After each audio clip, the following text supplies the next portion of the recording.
Siyang naghahangad nagpagkupkop ng kataas-taasan at nananatili sa kalinga niyong makapangyarihan, makapagsasabi sa kanyang Panginoon mong katahanan, Ikaw ang aking Diyos, ang Diyos na tangi kong pinagtiwalaan.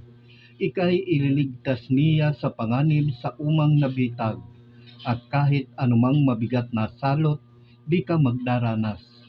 Lulukuban niya sa lilim ng kanyang malabay na pakpak. Sa kalinga niya ay natitiyak mo na ikaw ay ligtas. Iingatan niya at ipagsasanggalang pagkat siya'y tapat. Pagsapit ng gabi, di ka matatakot sa anumang bagay, maging sa gagawing biglaang paglusob pagsapit ng araw. Ni sa ano pamang darating na salot pagkagat ng dilim, di ka matatakot sa kasamaan mang araw kung dumating. Kahit na mabuwal sa iyong harapan ang 1,000 tao, sa iyong paligid ang bilang ng patay maging 10,000, di ka matatakot at natitiyak mong di ka maano. Ika'y nagmamasid at sa panunood iyong mamamasdan. Yaong masasama ay makikita mong pinarurusahan, sapagkat si Yahweh ang iyong ginawang tagapagsanggalang at ang pinili mong mag-iingat sa iyo'y kataas-taasan.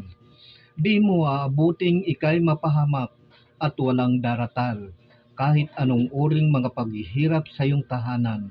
Susuguin niya ang maraming anghel silang susubaybay.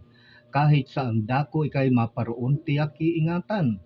Sa kanilang palad ay itatayukat silang magtataas, nang hindi masaktan ang mga paa mo sa batong matalas. Kahit ang tapakan mo ay mga leon ahas na mabagsik, di ka maano sa mga serpentit liyong mababangis. Ang sabi ng Diyos, aking ililigtas ang tapat sa akin, at iingatan ko ang sinumang taong ako'y kikilanlin. Pag sila'y tumawag, laging handa ako na sila'y pakinggan. Aking sasamahan at kung may hilahil ay sasaklolohan. Aking ililigtas at ang bawat isa'y pararangalan. Sila'y bibigyan ko't gagantimpalaan ng mahabang buhay, at nakatitiyak na ang tatamuhin nila'y kaligtasan. Maaaring ipinid ko ang langit at hindi pumatak ang ulan. Maaaring magpadala ako ng mga balang upang salantain ang lupaing ito.